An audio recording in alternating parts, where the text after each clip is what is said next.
everyone praises you for being responsible. No one asks what it's costing you. You notice the mess before it begins. You fix problems no one else sees. They call it maturity, but you've started to feel it.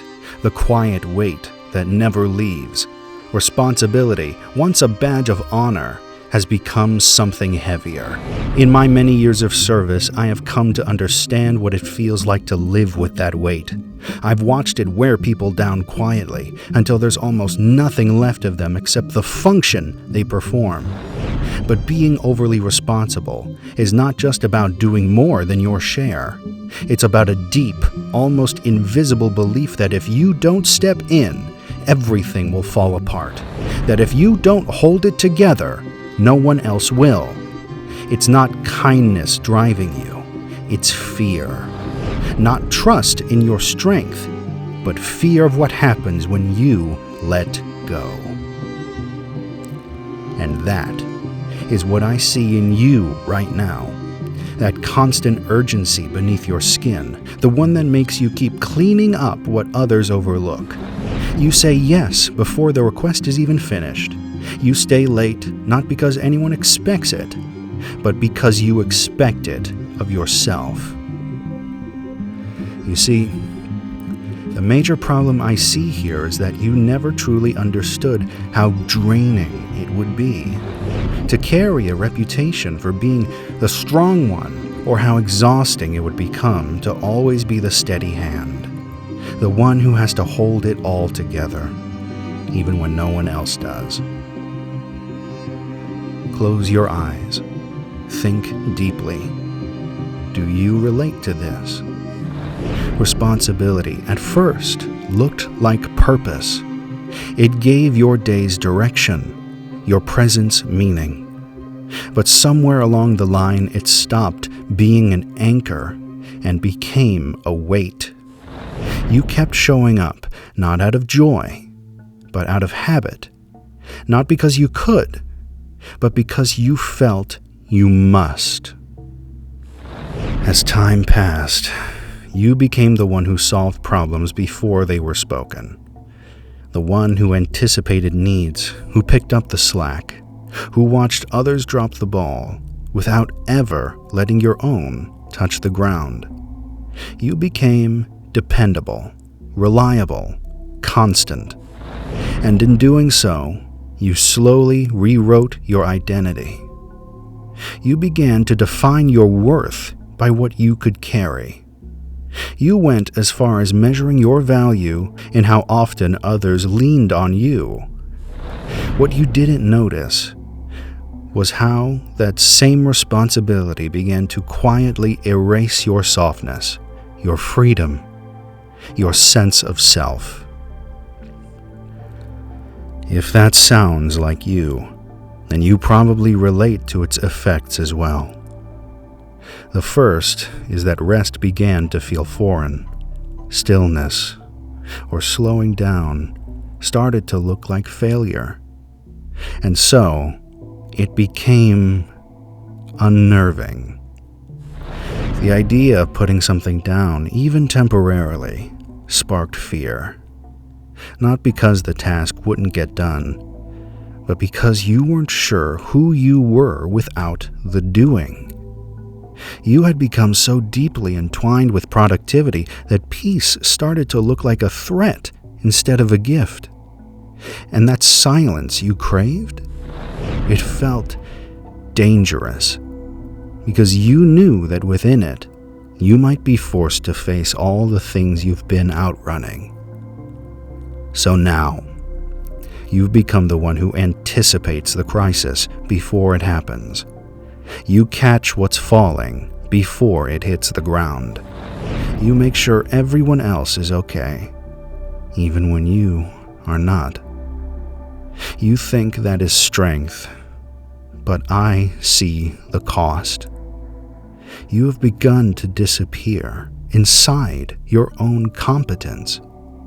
People assume you're fine because you always seem fine. You've trained them not to worry about you. And now, even when you're struggling, no one sees it. Listen to me.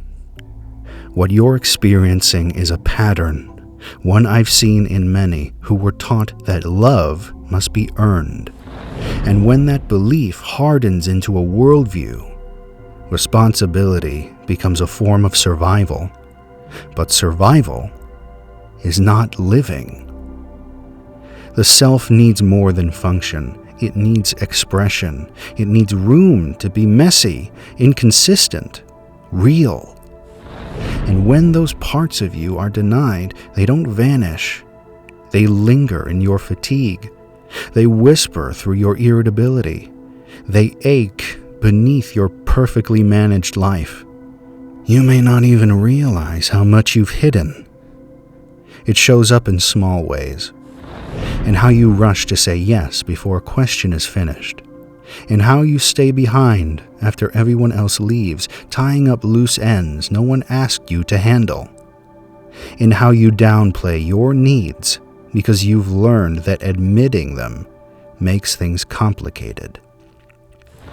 It shows up in the way you smile while your chest feels hollow. In how you convince yourself you're fine because everyone else believes you are. But beneath the capable exterior, something in you is growing quiet. And not the kind of quiet that feels peaceful, but the kind that feels like disappearing. You may feel this is just the price of being dependable, that exhaustion is simply part of the role. But there is a deeper cost, one that creeps in slowly. You begin to forget the sound of your own inner world, like a song that used to play in the background, now replaced with static. Your preferences, your desires, your boundaries, all of them slowly blur into the background. You become so good at serving others that you lose fluency in your own needs. And when someone asks what brings you joy, you hesitate. Not because there's no answer, but because it's been so long since you've asked yourself the question. Sometimes what we call maturity is just a very practiced form of self-abandonment. You learned early that reliability brought approval, that helpfulness made you lovable. And so you kept offering more of yourself, believing that if you gave enough one day you'd feel full. But that fullness never came, because love that must be earned through exhaustion is not love. It is transaction. And no matter how much you give, it will never quiet the part of you that longs to be seen without performing. There comes a point when the praise no longer soothes, when the recognition feels hollow, when being the person everyone counts on begins to feel like isolation, not honor. And that loneliness, it's not the absence of people, it's the absence of being understood. You may be surrounded by others, yet feel unknown, because they know what you do, but not who you are. They see the version of you that makes their lives easier, not the person beneath the performance. In moments of quiet, when the noise fades and the demands pause, you'll feel it. Yes, you'll feel that ache, that longing for a different kind of life. One where your softness isn't seen as weakness, where your need for rest isn't treated like a flaw. A life where you're allowed to stop holding everything together without the world falling apart. But when you try to step back, guilt rises. Guilt that was never yours to carry. Guilt planted by a culture that confuses over-functioning with virtue. I've said before, the privilege of a lifetime is to become who you truly are.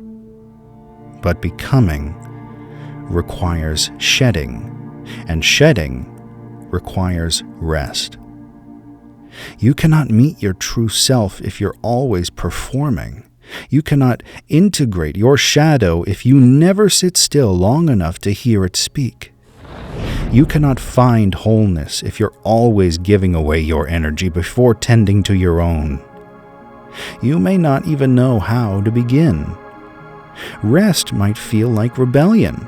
Saying no might feel unnatural. Asking for help might feel like weakness. But healing will not always be comfortable. Often, it begins with discomfort, the kind that comes from unlearning what was once necessary.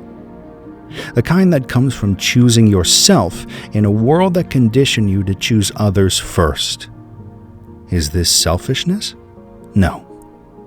It's reclamation. This is the beginning of remembering that you were not born to be a machine.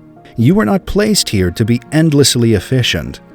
You were made to feel, to expand, to breathe. You were made for mornings that aren't rushed, for conversations that aren't transactional, for connections that nourish instead of drain. You were made to experience life from the inside out, not just through obligation, but through presence. There may be grief in this process. Grief for the years you spent pleasing, for the friendships built on your silence, for the jobs that applauded your burnout, for the patterns that once kept you safe, but now feel suffocating. Let that grief come. It is not a sign of failure. It is a signal that you are waking up. Some things may slip away when you choose yourself. You may lose the illusion that you are indispensable. Some may pull away when you stop overgiving. Others may not understand the boundaries you now draw. But in that space, new connections will form. Ones that do not require your exhaustion as proof of love. Ones that hold you, not for what you do, but for who you are. What you will gain is quieter, but more enduring. You will regain the ability to listen to yourself without rushing to fix everything. You will start to feel joy, not tied to accomplishment. You will find rest not as a reward, but as a right. You will remember the parts of you that have nothing to do with what you produce, the part that still delights, the part that still trusts, the part that still feels. So I urge you, resist the belief that being needed is the same as being loved. True love makes room for your rest. It honors your limits. It doesn't ask you to disappear so others can be comfortable.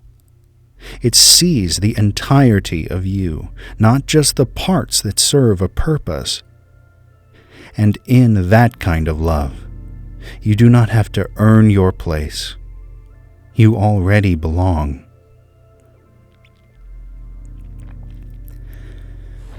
You have not failed by choosing rest.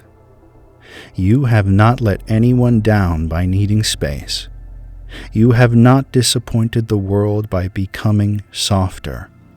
In fact, I dare say the world needs more people who are willing to be whole, who are willing to stop hiding behind strength, who are willing to speak gently to themselves.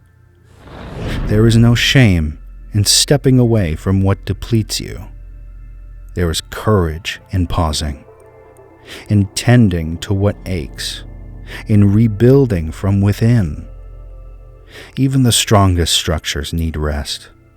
Even the most capable souls deserve softness, and so do you.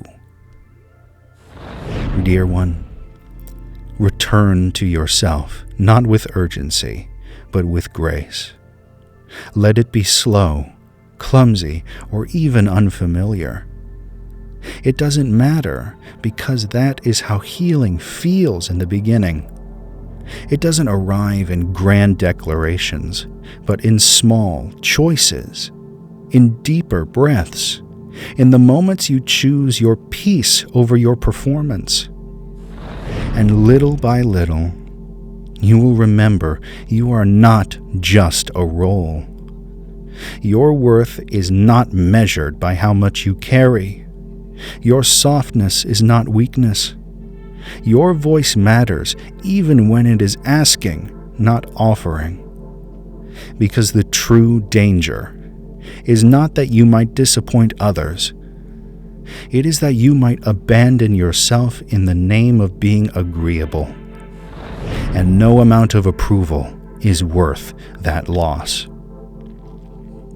Listen, you were never meant to carry everything.